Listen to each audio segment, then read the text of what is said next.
Assalamualaikum warahmatullahi wabarakatuh. Waalaikumsalam warahmatullahi wabarakatuh. Bismillahirrahmanirrahim. Alhamdulillahi rabbil alamin. Wassalatu wassalamu ala ashrafil anbiya'i wal mursalin wa ala alihi wa ashabihil mujahidin at-tahirin, amma ba'du. Bersabda Rasulullah sallallahu alaihi wasallam, "Iza sarratka hasanatuka wa sa'atka sayyi'atuka fa anta mu'min." Apabila perbuatanmu yang baik menyebabkan engkau bahagia, apabila perbuatanmu yang baik menyebabkan engkau gembira, dan perbuatanmu yang jahat menyebabkan engkau jadi susah, itulah tanda bahwa di hatimu masih ada iman. Artinya, belum tentu orang yang berbuat baik merasa bahagia dengan kebaikan yang dikerjakannya. Dan tidak selamanya orang yang berbuat jahat sanggup menyesali perbuatan jahatnya. Oleh karenanya, apabila iman masih ada, apabila hati masih hidup, perbuatan yang baik menyebabkan orang gembira, perbuatan yang jahat menyebabkan orang susah dan gelisah hatinya. Ini mengandung pelajaran. Sekali kita berbuat baik, jangan sekali-kali menyesali kebaikan itu. Sebaliknya, satu kali kita melakukan kesalahan, hendaknya selalu menyesalinya. Kadang-kadang dalam kehidupan, karena orang tempat kita berbuat baik itu rupanya membalas air susu dengan air tuba, kita lalu menyesali kebaikan. Lahirlah kata-kata, "Nyesal saya nolong dia." Ibarat pepatah katanya, nolong anjing kejepit. Waktu kejepit setengah mati kita tolongin, begitu selesai dia dari kejepitnya malah kita digigitnya. Saudara hadirin yang saya muliakan, dalam kehidupan sehari-hari barangkali ini kena filsafat yang disebut dorong mobil mogok. Ketika mobil mogok setengah mati kita dorong, begitu mesin hidup ditinggalkannya kita di belakang. Sesungguhnya perbuatan kita yang baik tidak harus disesali. Karena disesali atau tidak, toh perbuatan itu sudah kita lakukan. Dan penyesalan atas segala kebaikan hanya akan mengurangi nilai pahala kebaikan itu sendiri. Berbahagialah apabila berbuat baik, walaupun orang yang kita melakukan kebaikan membalasnya dengan kejahatan. Menyesalah apabila berbuat kesalahan, apabila melakukan dosa, karena itu pertanda nilai iman yang masih hidup dalam jiwa kita. Saudara-saudara kaum muslimin yang berbahagia, jadi sungguh pun pahala dan dosa sesuatu yang abstrak, efeknya jelas dia mendatangkan kebahagiaan atau membawa kepada kegelisahan batin di dalam kehidupan manusia. Orang di zaman materialis kurang terangsang berbuat pahala dan terdorong melakukan dosa. Kenapa? Karena pahala tidak kelihatan, dosa tidak nampak. Kalau pahala kelihatan, barangkali nggak kuat kita mikul pahala. Kalau dosa benjol, umpama tiap bikin dosa palanya benjol, barangkali sudah nggak karu-karuan kepala kita. Baik pahala, baik dosa, sesuatu yang tidak nampak oleh pandangan mata zahir, tapi yang punya efek dalam kehidupan ini. Orang yang banyak pahalanya dengan orang yang banyak dosanya, kalau dia berjalan barangkali sulit kita membedakan. Tapi efeknya dalam kehidupan ini jelas adanya. Sesuatu yang bernama pahala kita perlukan, karena hidup tidak berhenti hingga di sini. Sesuatu yang bernama dosa harus kita hindarkan, karena ada kelanjutan sesudah hidup yang sekarang ini. Kehidupan dari satu pertanggungan jawab.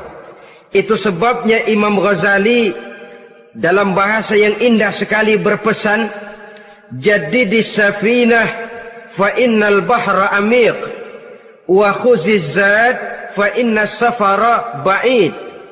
Perbarui selalu kapalmu, rawat, jaga baik-baik, dandani kapalmu, fa innal bahra amiq, karena sesungguhnya lautan ini sangat dalam. Satu bahasa yang indah dari tamsil terhadap kehidupan. Perbaiki kapalmu karena lautan ini sangat dalam. Artinya, jaga baik-baik hatimu. Pelihara iman dan keyakinanmu, karena hidup ini bagaikan gelombang lautan. Tempo-tempo air tenang, tempo-tempo ombak menggila dan menggunung. Jaga iman baik-baik karena hidup penuh dengan cobaan dan ujian. Itu maksudnya. Wa khuziz zad fa inna safara ba'id. Dan bawa bekal yang banyak karena perjalanan hidup ini sangat panjang. Perjalanan ini sangat jauh. Kita kalau pergi keluar kota tentu saja membawa bekal. Makin jauh kota yang akan kita tuju, makin banyak bekal yang harus kita bawa. Alangkah sengsaranya manusia apabila dia akan pergi ke satu kota yang jauh, modalnya cuma nekat. Bagaimana nanti di sana sajalah. Tidak membawa bekal sebagaimana yang sewajarnya. Hal yang semacam ini senangnya sih belum tentu, keblangsak dan susahnya sudah kebayang. Itu dalam kehidupan di dunia ini. Bagaimana kalau sudah bicara tentang kehidupan yang akan datang? Karena sesungguhnya hidup ini merupakan satu perjalanan yang sangat panjang. Sejak kita tinggal di alam arwah, pada saat jasad belum lagi diciptakan Allah, ruh sudah diciptakannya lebih dahulu. Sampai kemudian kita pindah ke alam rahim, alam kandungan ibu. Untuk kemudian berpindah kepada kehidupan dunia. Dari dunia ini kita pindah ke alam barzakh. Di sana tinggal kita 100 tahun mungkin, 100.000 tahun mungkin, 1 juta tahun mungkin, menunggu saat datangnya kiamat.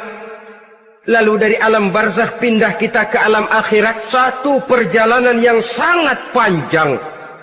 Alangkah malangnya, alangkah sengsaranya, jika tahu kita begitu panjangnya perjalanan hidup ini, tidak ada bekal yang kita bawa. Artinya kesengsaraan, kesulitan yang bertali-tali sudah jelas akan menimpa kita. Kalau pergi kita keluar kota membawa bekal uang, membawa bekal makanan, apa bekal yang mesti kita bawa? Apabila kita kembali ke alam barzakh, kembali ke alam kubur, berkumpul di padang mahsyar di akhirat nanti. Nasi yang mau kita bawa, uang yang mau kita bawa, tentu tidak lagi. Karena kehidupan materialis selesai di atas liang lahat. Bila masuk kita ke liang lahat, disitulah pahala dan dosa memegang peranan yang sangat penting. Maka pada pertemuan malam ini kita akan bicara tentang pahala dan dosa itu. Saudara-saudara kaum muslimin rahimakumullah. Yang dinamakan pahala, kata Imam Ali Al-Jurjani dalam kitab At-Ta'rifatnya, ma yastahiqqu bihi ar-rahmatu wal maghfiratu minallahi ta'ala. Sesuatu yang pelaksananya berhak untuk mendapat rahmah dan ampunan dari Allah. Dengan kata lain, nilai pahala adalah akibat dari perbuatan-perbuatan di dalam melaksanakan perintah dan anjuran yang ada di dalam kehidupan agama. Apabila perintah dan anjuran kita laksanakan, nilai pahala itu lalu datang. Nah, nilai pahala dalam Islam, menurut konsepsi Quran, Allah menjelaskan, man jaa bil hasanati falahu asyru amsalihha. Barang siapa yang datang membawa satu kebajikan, barang siapa yang melaksanakan satu kebaikan, maka dia akan mendapat balasan 10 kali dari kebaikan yang dikerjakannya. 10 kali ini pun masih dilipat gandakan dengan 7. 7 ini pun masih dikalikan 100. Dan itu pun masih ditambah dengan pernyataan, wallahu yudha'ifu liman yasha. Allah masih akan melipat gandakan perbuatan baik seseorang yang dikehendakinya. Itulah nikmatnya dalam Islam. Tetapi sebaliknya, wa man jaa'a bisayyi'ati fala yujza illa mislaha. Barang siapa yang melakukan satu kejahatan, dia tidak akan mendapat balasan kecuali sesuai dengan kejahatan yang dikerjakannya. Alangkah rahman dan rahimnya Allah. Orang yang berbuat baik dibalas 10, dikali 7, dikali 100, masih dilipat gandakan pula. Tapi orang yang berbuat jahat tidak akan mendapat balasan kecuali sesuai dengan kejahatan yang dikerjakannya. Ini kan beda dengan sifat kita manusia. Kita ini kadang-kadang kalau dijitak membalasnya mukul. Tapi kalau orang berbuat baik kepada kita, kita enggan untuk berbuat baik kepada orang tadi. Allah tidak mengajarkan begitu. Satu kebaikan berbalas 10. Satu kejahatan berbalas dengan satu kejahatan. Maha Rahman dan Rahim Allah. Bahkan dalam Islam, niat berbuat baik saja mendapat pahala. Sedangkan niat berbuat jahat belum ditulis merupakan satu dosa sampai kejahatan itu dikerjakan oleh orang yang niat tadi.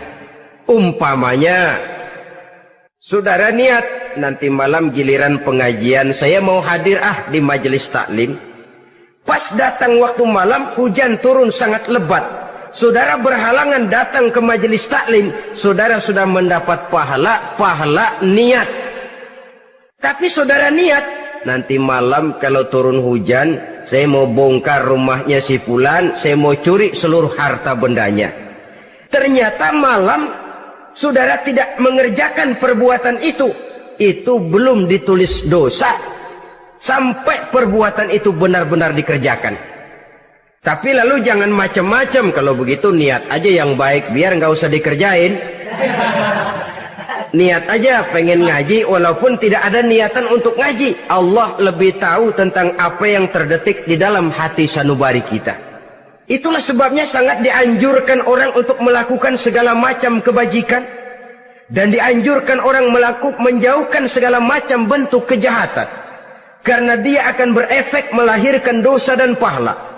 Dosa dan pahala itulah alat untuk memperoleh kebahagiaan di alam kubur, di padang mahsyar, sampai di akhirat nanti. Di dunia ini mungkin segalanya bisa kita beli dengan yang namanya uang. Keamanan kita bisa menyewa petugas untuk menjaga rumah kita. Kendaraan yang mewah bisa kita beli. Udara yang sejuk bisa kita ciptakan. Siapa banyak uang, dia raja. Mungkin itu di dunia. Tapi bisa apa uang kalau kita sudah masuk ke alam kubur? Bisakah munkar nakir kita sogok? Udah karkir, jangan nanya nih, cepet. Bisakah malaikat azab menyingkir dengan uang semir? Ternyata tidak. Untuk memperoleh kebahagiaan di sana, nilai pahala. Kesengsaraan akan kita dapat kalau kita banyak menumpuk dosa. Oleh karena itu jangan beranggapan, pahala nggak kelihatan, dosa juga nggak kelihatan, biarin saja. Yang tidak kelihatan ini pada waktunya akan memegang peranan yang sangat penting. Tapi tidak cuma untuk menghadapi hidup di situ, kita lalu harus berbuat baik dan meninggalkan yang jahat. Terutama juga di dunia ini. Toh pepatah bilang gajah mati meninggalkan gading, harimau mati meninggalkan belang. Apa yang akan kita tinggalkan setelah kita mati? Kita ingin jasad kita boleh hancur terkubur tanah, tapi nama kita ingin hidup terus, dikenang orang 100, 1000, bahkan 1.000.000 tahun yang akan datang. Ditulis orang dengan tinta emas dalam sejarah, tercatat kita sebagai orang baik-baik. Saudara-saudara kaum muslimin rahimakumullah. Lalu perbuatan apa yang bisa mendatangkan pahala itu? Saudara-saudara, semua perbuatan yang diperintah dan dianjurkan oleh Allah, yang dikerjakan dengan ikhlas hanya untuk mencapai ridho Allah, mendatangkan pahala. Kadang-kadang menurut pendapat kita remeh, tapi nilainya di sisi Allah besar. Itu pahala. Menghitung pahala itu hak prerogatif Allah. Perbuatan yang ringan Allah mau berikan ganjaran yang besar, itu urusan Allah. Misalnya, kata Nabi, la tahkiranna minal ma'rufi syai'an. Jangan kamu menganggap remeh perbuatan baik walaupun kecil. Jangan merasa sulit melakukan perbuatan yang mengandung pahala.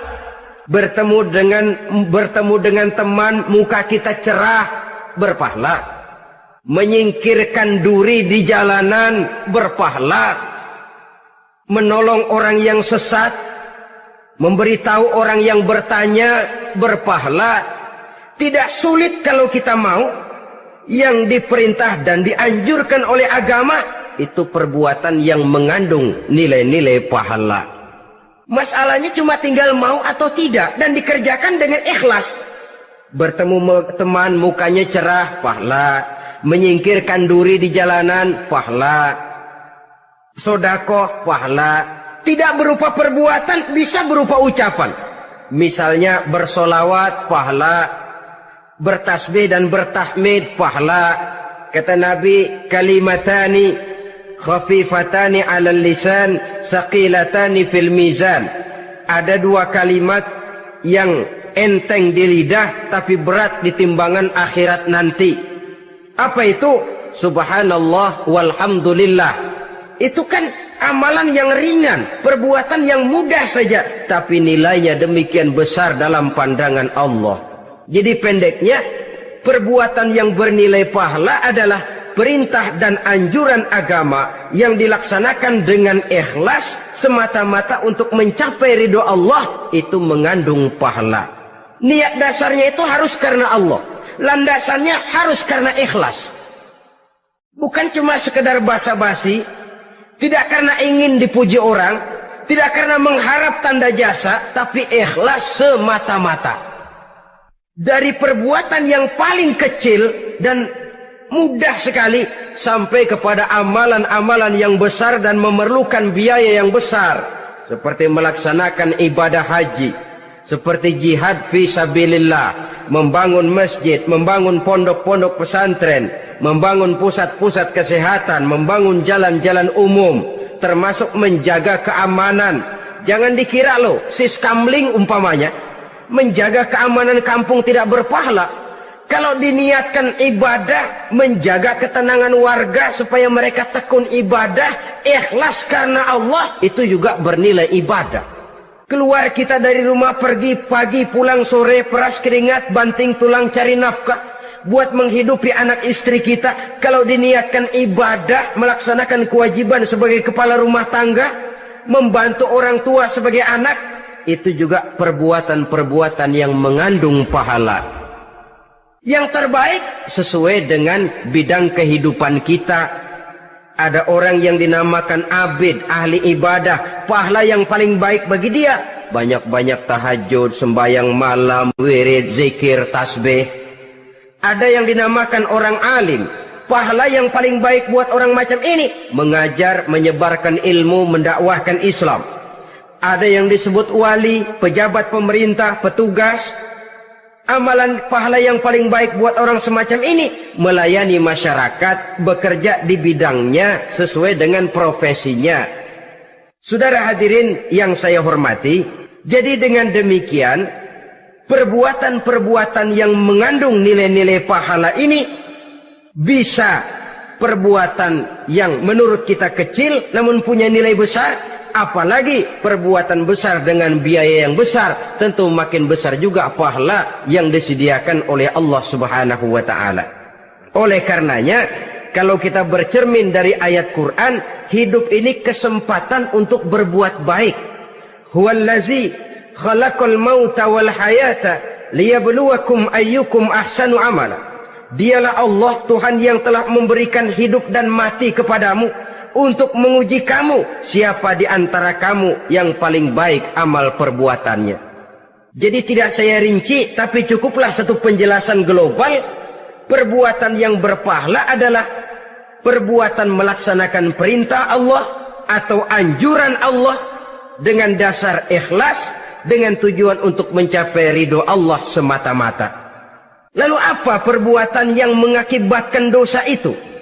Saudara-saudara, dosa lahir akibat melakukan larangan Allah atau mengerjakan yang dicelaknya.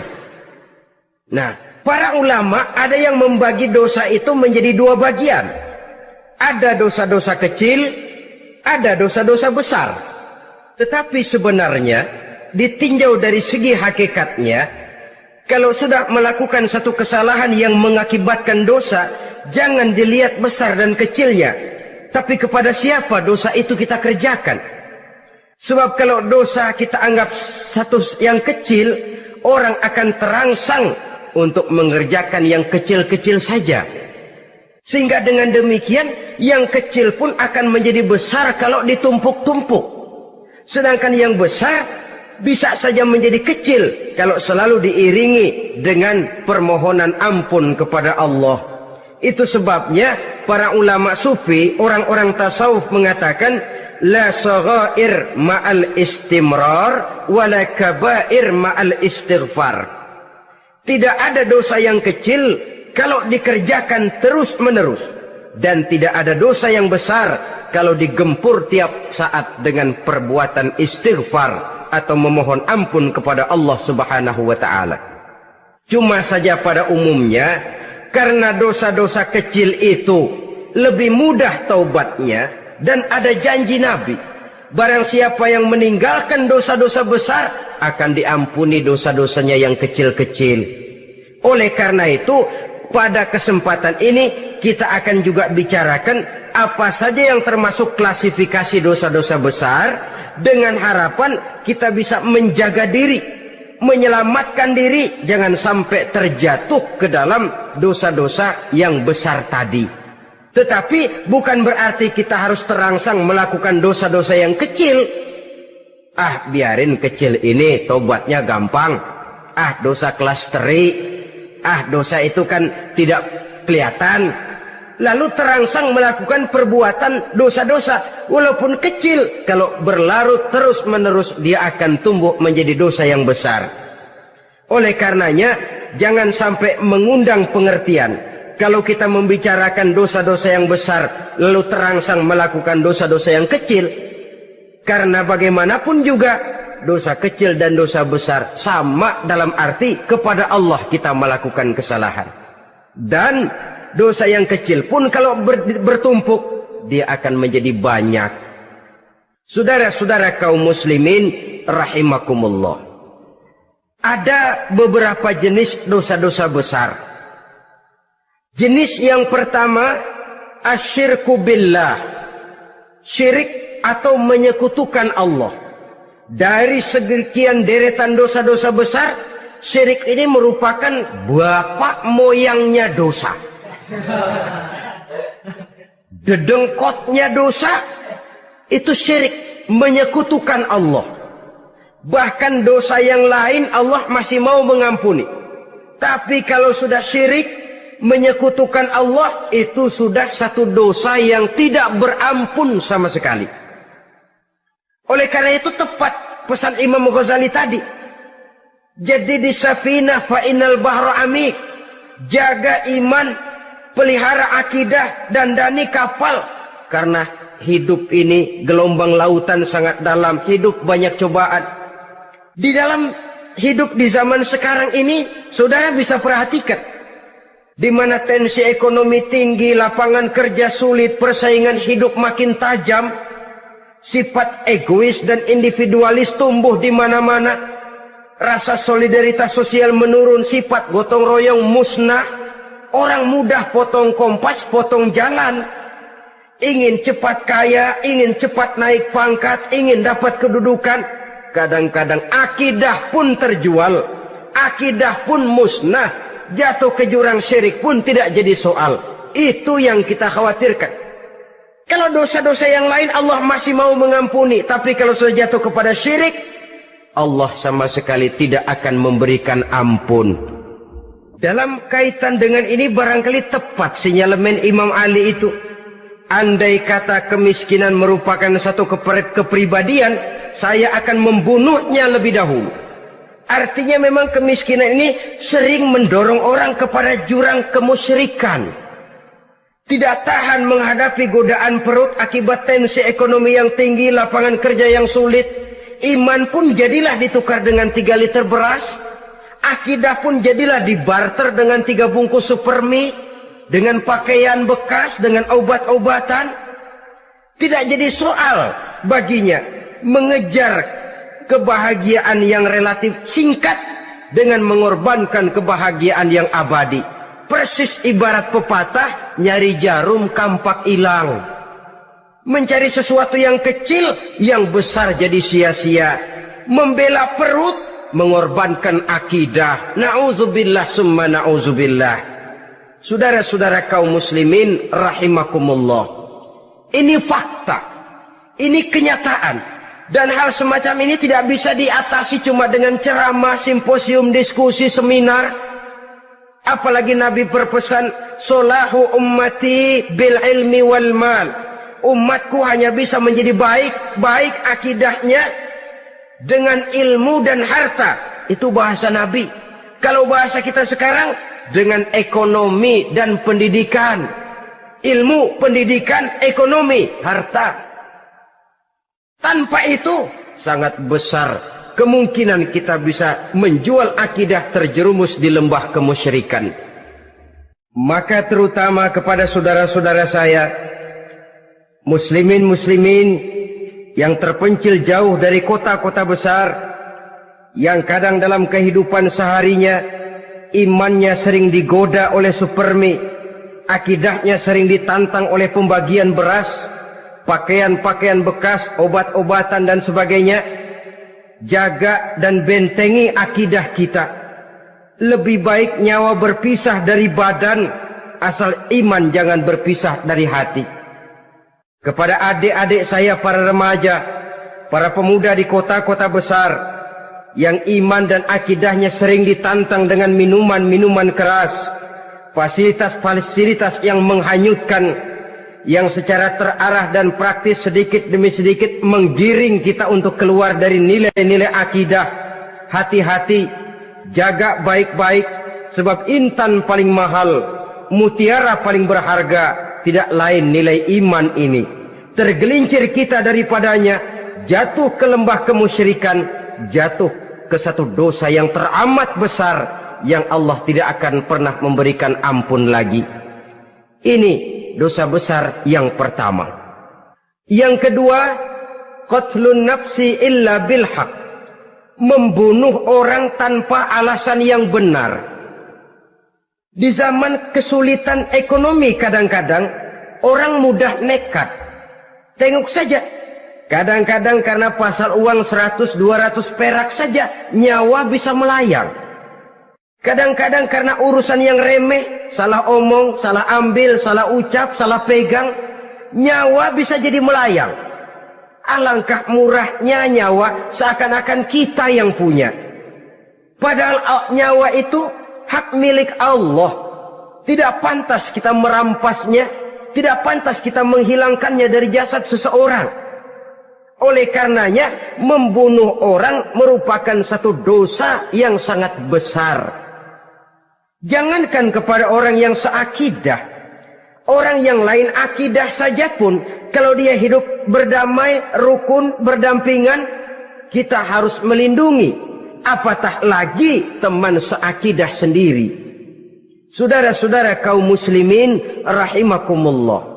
Pantas kalau Nabi menyatakan, apabila dua orang Islam sudah saling berkelahi, berbunuh-bunuhan, al-qatil wal maqtul finnar. Yang membunuh dan yang dibunuh, dua-duanya sama-sama masuk neraka. Sahabat heran, ya Rasul, kalau yang membunuh masuk neraka sih wajar, tapi yang terbunuh kok neraka juga, kenapa? Kata Rasul, sebenarnya dia juga cuma sudah niat untuk membunuh, cuma keduluan saja. Andai kata dia tidak terbunuh, tentu dia yang akan membunuh. Saudara-saudara kaum muslimin rahimakumullah. Islam sesuai dengan namanya adalah agama damai. Kita tidak boleh mencari-cari musuh. Walaupun tidak boleh lari kalau bertemu musuh. Oleh karenanya, pantang seorang muslim menimbulkan benih keonaran menjadi biang kerok buat lingkungannya. Sesuai dengan namanya, seorang muslim adalah seorang yang dalam hidup senantiasa berusaha menebarkan salam, menebarkan kedamaian, ketenangan dan ketentraman. Dengan prinsip, musuh jangan dicari, bertemu pun jangan lari. Yang ketiga, termasuk dalam kelompok dosa besar ini, syurbul khamr, meminum minuman keras. Termasuk di dalam kata khamr ini ganja, morfin, narkotik. Sebab apa? Jenis minuman semacam itu tidak hanya merusak keadaan sekarang, tapi sekaligus merusak kehidupan yang akan datang. Kalau itu jatuh di tangan generasi muda, artinya kan merusak kehidupan masa depan daripada suatu bangsa. Karena apa? Remaja dan pemuda merupakan bentuk miniatur daripada kehidupan bangsa. Akan bagaimana warna umat Islam di Indonesia. Bahkan akan bagaimana warna Indonesia 30, 40, 50 tahun yang akan datang. Remaja sekarang jawabannya. Kalau remaja kita sekarang ini kerjanya cuma bisa nyekek botol, insya Allah bangsa Indonesia 30-40 tahun yang akan datang akan tumbuh menjadi bangsa teler. Tidak banyak yang bisa kita harapkan. Remaja adalah gambaran masa depan dari satu bangsa, dari satu umat. Dan remaja itu di dalam dirinya secara fitrah terkumpul semua bakat, terdapat semua kemungkinan. Kita ini lahir membawa sifat pemimpin, tapi juga membawa sifat pengacau. Kita ini ada bakat jadi orang jujur, ada bakat jadi pengkhianat. Kita ini ada bakat menjadi orang baik-baik, kita juga punya bakat jadi biang kerok. Kita kemungkinan bisa jadi pemimpin bangsa, tapi juga bisa menjadi pemimpin bangsat. Nanti lingkungan dan pendidikan akan menumbuhkan, membentuk mana yang tumbuh lebih subur. Kalau lingkungan dan pendidikannya lebih banyak bercerita tentang kejujuran, maka nilai kejujuran yang akan tumbuh lebih banyak dalam jiwanya. Dan insya Allah diharapkan dia akan menjadi manusia yang jujur di kelak kemudian hari nanti. Dan masalah minuman keras ini sebenarnya berkait. Kita tidak bisa cuma menyalahkan remaja saja, menyalahkan pemuda saja. Karena bagaimanapun masalahnya kompleks. Menghancurkan sesuatu tanpa melihat kausalnya, tanpa melihat sebab akibatnya kan sama juga bohong. Kemungkinan karena broken home, kemungkinan karena pergaulan, kemungkinan karena kurang perhatian orang tua, kemungkinan karena akibat bacaan, tontonan, atau fasilitas berupa dibukanya pabrik-pabrik minuman keras, dijualnya minuman-minuman keras, di warung-warung yang remang-remang, yang memberikan kenikmatan, kebahagiaan dan kebanggaan tersendiri, sehingga akhirnya orang terangsang untuk datang dan minum di sana. Pada dasarnya memang sepele, cuman minum nggak ngerugiin orang lain kan? Iya, pada waktu minum. Tapi dikala sudah mabuk, out of control, apapun bisa kita lakukan. Yang kita ucapkan kita tidak sadari lagi, yang kita kerjakan tidak kita sadari lagi. Dikala itu segala macam kejahatan bukan sesuatu yang tidak mungkin untuk kita laksanakan. Nggak ngerugiin orang lain, memang pada saat mau minum. Tapi begitu minum, mabuk, kita bisa merugikan orang lain. Setidaknya merugikan diri sendiri.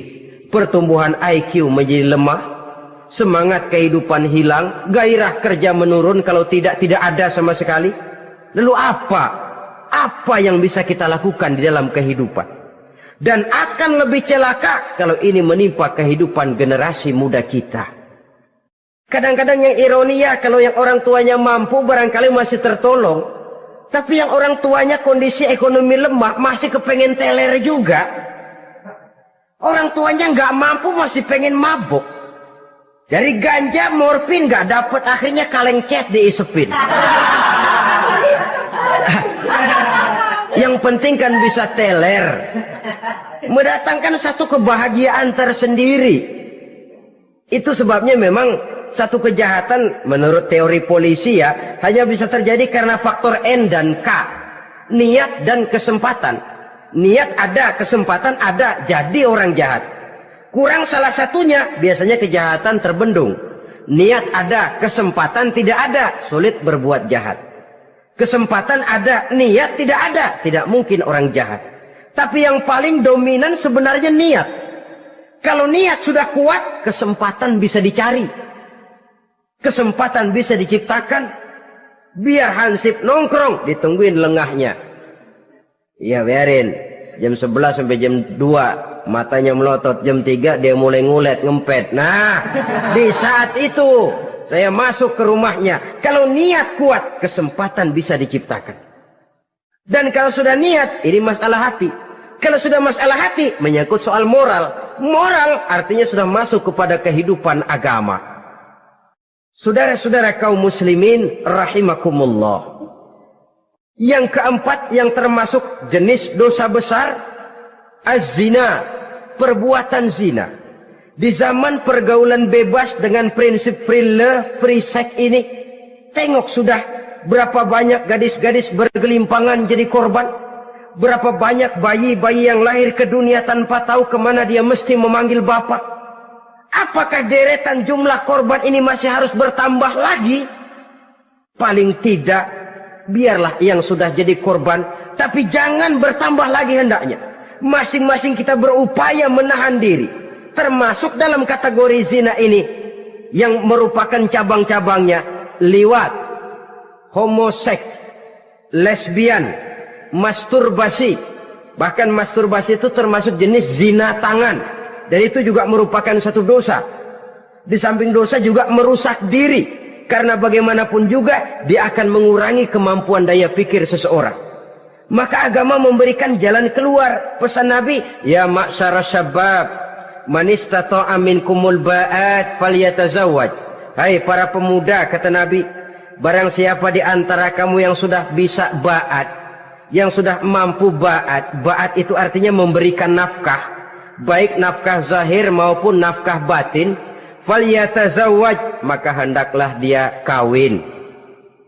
Jadi yang maksud ba'at ini ya nafkah zahir, ya nafkah batin. Kita kadang-kadang cuma bisa ngasih nafkah batin saja sudah merasa pokoknya kan saya sanggup untuk kawin, lalu kawin tanpa kehilangan, dengan kehilangan pertimbangan. Saudara-saudara, wa in lam yastati', adapun kalau dia belum mampu, fa alaihi bisyam, hendaknya dia banyak puasa. Fa innahu lahu wija, karena puasa itu akan merupakan benteng jangan sampai orang memperturutkan hawa nafsunya. Andai kata puasa belum hobi, banyaklah olahraga para pemuda, para remaja. Karena dengan olahraga, pemikiran untuk memperturutkan hawa nafsu agak sedikit terkendali dan energi tersalurkan dalam bentuk yang positif. Pendeknya kreatif, banyak kegiatan. Ini pesan Imam Syafi'i tepat itu. Kata beliau, inni ra'aitu wuqufal ma'i yufsiduh insala toba wa illam yajri lam yatib. Aku melihat air kalau diam rusak, tapi kalau dia mengalir jernih. Air kalau ngendap nggak ngalir, nyamuk nyarang di situ, bisa jadi sumber penyakit. Manusia hidup begitu. Kalau nggak punya kegiatan, nggak kreatif, kerjanya cuma ndelohom, ayam-ayam, akhirnya jadi ngerusak. Ngomongin orang, Jano ngapa? Ano. Kebangetan nggak ngapa-ngapain, orang aja dipontenin. Orang diomongin, lahirlah namimah, lahirlah ribah. Saudara-saudara, air itu kalau ngendap ada aja yang nyarang. Tapi kalau dia ngalir, orang ada kesibukan, insya Allah dia tidak akan jatuh kepada sesuatu yang bisa mengundang dosa. Isilah waktu dengan hal-hal yang bermanfaat. Karena hidup ini singkat dan tidak berjalan mundur ke belakang. Mundur hancur, berhenti diinjak orang. Sekali melangkah, jangan surut mundur ke belakang. Homoseks terlepas dari penyakit kejiwaan. Sekarang ini kan sudah ada persatuan kaum gay katanya, meminta perlakuan yang sama dan agar dibolehkan kawin sesama mereka. Secara manusiawi boleh, secara manusiawi kita hargai mereka. Tapi dari kacamata agama ini jelas merupakan penyimpangan, dan penyimpangan merupakan suatu dosa terlepas dari pertimbangan manusiawi. Jangan karena terlalu memperturutkan suara manusiawi lalu kita mengesampingkan agama. Termasuk lesbian, wadon karo wadon. Kalau homo itu kan lanang karo lanang katanya. Saudara-saudara kaum muslimin rahimakumullah, ini bukan penyakit baru. Liwat, homoseks sudah dikenal dari zamannya Nabi Lut, laki dengan laki. Lesbian dari zaman istrinya Nabi Lut. Terlepas dari penyakit kejiwaan, dari segi agama ini merupakan penyimpangan dan merupakan dosa yang besar.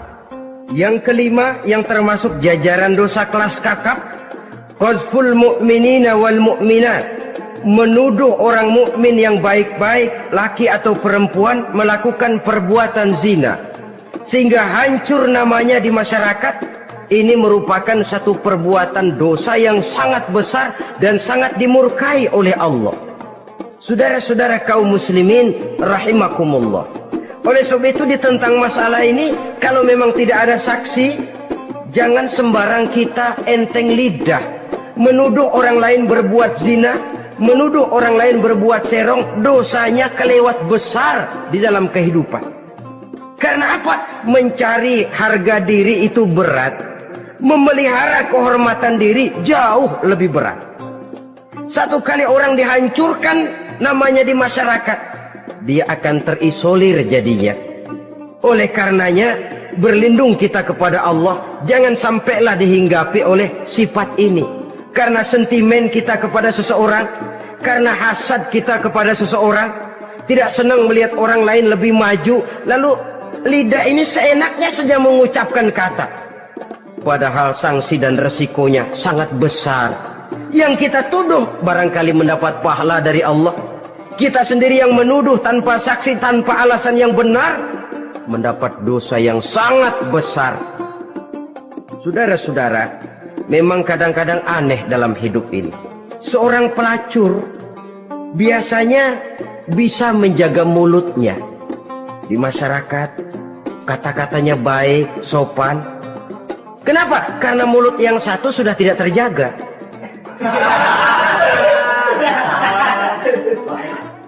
Kita kadang-kadang kehormatan bisa kita jaga, tapi mulut tidak terkontrol. Ngomong saenake dewe, bikin orang mangkel, kesal, fitnah sana, fitnah sini, menghancurkan nama baik orang, ngomongin yang macam-macam. Bagai-bagai macamlah caranya. Saudara-saudara kaum muslimin yang berbahagia. Jadi dengan demikian, menuduh orang lain berbuat zina, sedangkan orang itu tidak pernah melakukannya, ini termasuk satu dosa yang sangat besar di dalam kehidupan ini. Yang keenam, al-'aqu bil walidain, durhaka kepada ibu bapak. Seorang anak, bagaimanapun banyak nilai ibadahnya, banyak kebaikan di masyarakat, menyandang berbagai macam gelar, pangkat dan jabatannya tinggi, tapi kalau sudah durhaka kepada kedua orang tuanya, alamat hidup tidak lagi membawa keberkahan. Dan itu dosa yang sangat besar.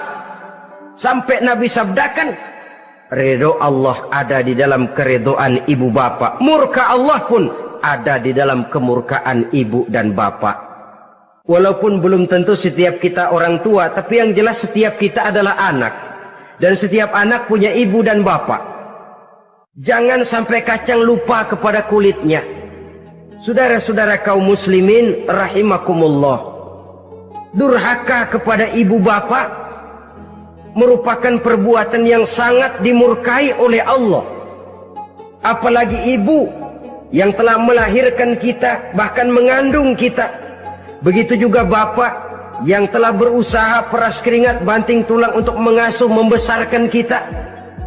Tidak ada perbuatan baik yang kita lakukan untuk bisa menebus kebaikan daripada ibu dan bapak kita. Setidaknya kalau belum bisa berbuat baik kepadanya, kepada keduanya, janganlah menyakiti hati keduanya. Itu saja dulu yang harus dijaga. Kadang-kadang sudah berbuat baik enggak, nyakitin melulu. Sudah nyenangin belum bisa, saban sehari nyakitin saja. Padahal kedua orang tua itu doanya manjur, sebagaimana sumpahnya juga bisa jadi kenyataan, dan sering bahkan menjadi kenyataan.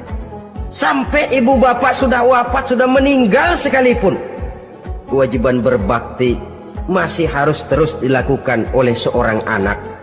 Lalu yang ketujuh, at-tawalli yaumaz zahfi, berpaling pada hari pertempuran. Orang sedang sibuk-sibuk menghadapi musuh, maksudnya berjuang membela agama ini, dia lari menyelamatkan diri. Pengecut, mental munafik. Ayo, kalau demi agama, mari kita maju ke depan. Allahu Akbar, yang besar Allah, yang lain kecil semua, maju. Orang lain maju serentak, dia mundur jauh ke belakang. Mental munafik, mental calo, istilah sekarang ini. Oh, itu calo, mental calo. Tuhan gedek banget itu. Coba ya, calo itu paling sibuk nyuruh penumpang naik. Tapi sementara penumpang naik sampai ke tempat tujuan masing-masing, calonya nggak kemana-mana, diem aja di situ. Cuma orang aja disuruh naik. Saudara-saudara, kerja bakti, orang turun ke comberan, dia naik ke tempat tidur. Mundur di hari pertempuran, menyebabkan orang lain gugur, dia sendiri menyelamatkan diri. Mental pengecut, mental munafik, itu merupakan dosa yang sangat besar. Saudara-saudara kaum muslimin rahimakumullah, itu sebabnya agama itu memerlukan keberanian memang, tapi bukan keberanian yang tanpa perhitungan. Sebab berani tanpa berhitung namanya berani babi. Kita berani kalau benar, kita harus takut kalau salah. Jangan dibalik. Salah berani, nekat namanya. Benar takut, pengecut namanya. Orang yang pengecut adalah orang yang takut membela kebenaran. Orang yang nekat sesungguhnya udah salah nggak malu lagi. Udah salah nekat lagi. Merasa rugi berbuat kebaikan, puas kalau berbuat kejahatan. Padahal Nabi pesan, siapa yang berbuat dosa sambil tertawa, nanti dia akan masuk neraka sambil menangis. Karena itu dipesan pula di dunia ini, sering-seringlah mencuci mukamu dengan air mata taubat. Cuci lidahmu dengan zikir kepada Allah. Bersihkan hatimu dengan air ikhlas. Saudara-saudara kaum muslimin rahimakumullah, kan ada toh orang berbuat baik nggak gembira, tapi berbuat jahat malah puas. Atau sama saja, orang lain berbuat baik hatinya kesel, orang lain berbuat jahat dia malah mendukung, atau orang lain tergelincir berbuat jahat dia malah girang. Ini kan tidak objektif, karena yang berbuat baik orang yang dia keselin dia nggak seneng. Tetapi karena yang berbuat jahat orang yang dia senengin, dibenerin juga. Itu nggak objektif namanya. Mundur di hari pertempuran pada saat saudara-saudara kita sedang menghadapi musuh, sikap pengecut yang sangat dibenci Allah. Yang kedelapan, termasuk kelompok dosa besar, aklu malil yatim, makan harta anak yatim. Kadang-kadang ada orang mengeksploitir loh nasib anak-anak yatim. Karena biasanya para dermawan peka kalau mendengar nasib yatim, memberikan santunan. Si yatim belum makan, yang ngurusin udah pada kenyang. Mengeksploitir, memakan harta anak yatim termasuk dosa yang sangat besar. Sehingga Nabi pesan, ana wa kafilul yatim kahataini yaumal qiyamah. Aku dan orang yang menyantuni anak yatim seperti dua jari ini di hari kiamat. Rumah yang paling dimuliakan Allah adalah rumah yang di dalamnya ada anak yatim yang hidupnya dihormati, hidupnya disantuni, keperluannya dicukupi. Maaf saja, tahap kita menyantuni anak yatim ini baru tahap setahun sekali. Kalau Muharram kita agungkanlah, kita besarkan. Lebaran yatim katanya. Kita kumpulkan dana, kita usap kepala yatim, kita kumpulkan beras, kita bagikan hari itu. Perkara bulan depan kelaparan, kita tutup kuping. Perkara bulan berikutnya dia kelaparan, kita masa bodoh. Bahwa di bulan Muharram kita santuni yatim piatu itu sudah baik. Tapi akan lebih baik lagi kalau kita sanggup menjadi bapak asuh mereka, memikirkan sekolah mereka, ada kontinuitas. Kalau mereka diasuh oleh orang lain, lalu bertukar agamanya, berpindah akidahnya, kita ngomel habis-habisan. Tapi kita ada kemampuan, kita tidak mau berbuat semacam itu. Ya sama juga bohong namanya. Saudara-saudara kaum muslimin rahimakumullah. Orang yang menyantuni yatim mendapat pahala besar. Tapi orang yang mengkorup harta anak yatim, dosanya juga sangat besar. Berhati-hatilah kalau kita diberikan kepercayaan oleh masyarakat untuk mengurus anak-anak yatim. Karena pahalanya besar, resikonya juga besar. Yang kesembilan, syahadatuz zur, sumpah palsu. Sebab sumpah palsu ini menggunakan nama Allah untuk sesuatu yang tidak benar. Nama kita saja dibawa untuk yang tidak benar, kita jengkel. Nama kita dipalsukan untuk sesuatu yang tidak baik, kita kadang-kadang jengkel. Tidak puas jengkel, menuntut melalui saluran hukum. Kenapa? Nama saya dicatut. Bagaimana lagi kalau nama Allah kita pakai untuk bersumpah, sumpahnya palsu, menguntungkan kita, merugikan orang lain, Allah murka betul. Maka sumpah palsu termasuk deretan dosa-dosa besar. Apalagi yang ke-10, aklur riba, makan riba alias renten. Ini kan yang cepat mendatangkan uang. Kadang-kadang kalau yang bikin riba itu orang awam barangkali, ya masih kita maklumi. Kadang-kadang penyakit ini datang menimpa mereka juga yang kita kenal kebaikannya. Bahkan suka datang ke musola, rajin ke masjid. Kadang-kadang riba masih dimakannya. Karena cara cari duit paling enak. Duit utuh, tambahnya terus masuk. Na'udzubillah summa na'udzubillah. Itu yang diibaratkan dalam perjalanan Mi'raj. Waktu Nabi diperlihatkan neraka. Orang perutnya sebesar rumah, dililit ular. Diseret-seret itu hancur perutnya, dibulatkan lagi, diseret lagi, hancur lagi, dibulatkan lagi, terus menerus begitu. Dia berteriak, mengerang, mengeluh, mengaduh kesakitan. Nabi tanya, itu apa Jibril? Itu contoh dari umatmu yang suka makan riba Muhammad. Makan renten. Saudara-saudara, ini kan mencekik leher orang. Orang sedang kesulitan. Kelihatannya sih baik, menolong. Tapi di belakang menolong itu nyekek. Di belakang nolong itu nyekek. Dan nyekek itu sebenarnya tujuan utamanya. Orang yang menjalankan riba pada dasarnya tidak punya perikman kemanusiaan kok. Kalau dia kelihatannya mau menolong, kelihatannya motifnya mencari untung di belakang itu. Jauh dari kemanusiaan. Yang ke-11, saudara-saudara, termasuk jajaran dosa besar itu qat'ur rahim, memutuskan silaturahmi. Marah, hobi sama marah. Kalau 3 hari nggak marahan sama orang, ngebet palanya. Selalu nyari gara-gara. Kalau udah marah berlaku perpanjangan waktu. Tahun, 2 tahun, kadang-kadang seumur hidup. Saudara hadirin yang saya muliakan. Apalagi mengurangi timbangan termasuk kelas dosa besar. Makan suap termasuk dosa besar. Semir menyemir dosa besar. Apalagi bunuh diri. Nah ini, bunuh diri dosa besar.